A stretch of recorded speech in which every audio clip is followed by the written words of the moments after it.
Hello, this is the second part of the chapter 2.2 is how we can use Cramer's rule to find the inverse of the matrix. And theorem 8 in the chapter 3.3 give us yet another way to find an invertible matrix. So our invertible matrix, if we have a matrix A, which is n by n matrix, then we can find the inverse using a determinant of our matrix A and what's called an adjugate matrix. So what's the adjugate matrix? It is a matrix of cofactor C's, which we saw in the previous class, which is basically the process of elimination of the row and the column. But be very careful here. It's not just the cofactor matrix, it's transposed cofactor matrix. So you can see that the first column, for example, of this adjugate matrix has the first index equal 1, not the other way around. So be very careful with that. So, that's actually give us yet another way to find the inverse of the matrix. Let's see how we can use it. Let's take the 3 by 3 matrix A and let's try to find the inverse of this matrix using theorem 8. So what should we do? We should start by constructing our adjugate matrix. And just to remind you, the formula for the cofactor Cij would be just -1 in the power of sum of two indices times determinant of matrix completed by elimination of the rows and the columns. Okay, let's try to calculate it. Let's try to cofactor 1, 1.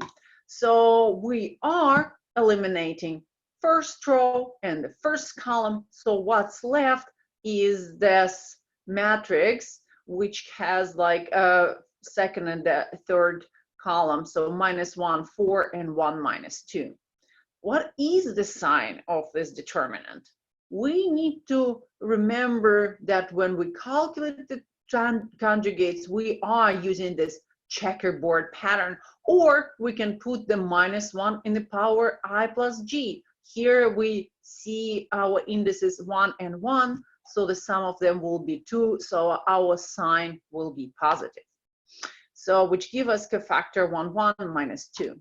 Okay, let's go to the next. Let's go to cofactor C1, 2. So it's cofactor received by eliminating first row and the second column. So, and what would left would be as 1 and 1 in the first column and 1 and -2 in the second one.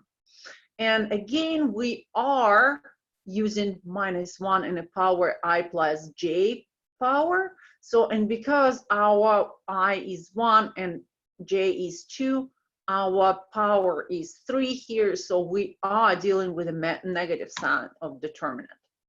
Okay, let's look at the last column of the first row. So our cofactor C1, 3 will be we eliminating first row and the last column, which give us first column of cofactor matrix 1, 1, and the second column of cofactor matrix 1, -4.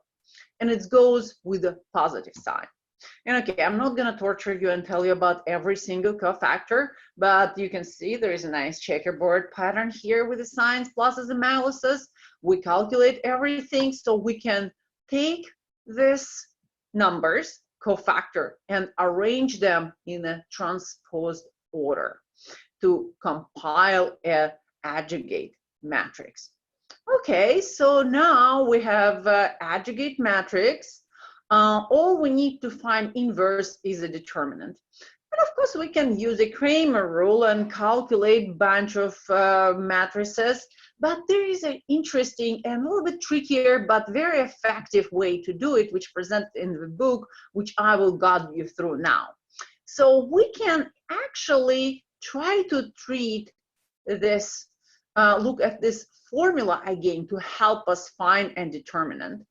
And keep in mind, the determinant is just a number. So we can, for example, multiply it by the right and left side of this equation. So let's just calculate just this is our thought process, but to get there, let's just calculate the product of the adjugate matrix and then original matrix A. Let's see what's happened. So again, we just transfer our adjugate matrix here and multiply it by original matrix A. And we will get, what we get is something really, really interesting. And you always get this kind of neat looking matrix when you multiply matrix by its adjugate. You always get the product of some number, in this case 14, and the identity matrix. If you, by the way, if you multiply adjugate matrix by its original and you don't have an inverse matrix, you're doing something wrong. Go back and recalculate it. Okay, let's see what's happening here. So we started with a product of adjugate matrix and an original one, and we got 14 times an identity matrix. So what we can do is to basically remember the definition of our adjugate matrix here and write it down using the same formula as we started as theorem A. Again, determinant is just a number, so there is nothing wrong with multiplying right and left side of this equation by determinant of A. And that's give us the formula over here. And again, the right-hand side is remain the same, 14 times the identity matrix. Okay, that's really nice. And again, since determinant is a constant, we can factor it out from here, and we will get determinant times the product of matrix and its inverse, which we know always should give us an identity matrix.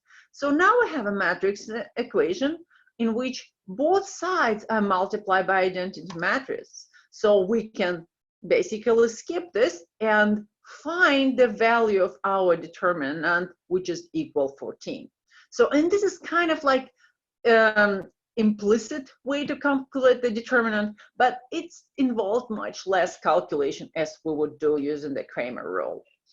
Okay, so now we have a determinant, we have an adjugate matrix, so we finally can go ahead and find an inverse using theorem 8 here.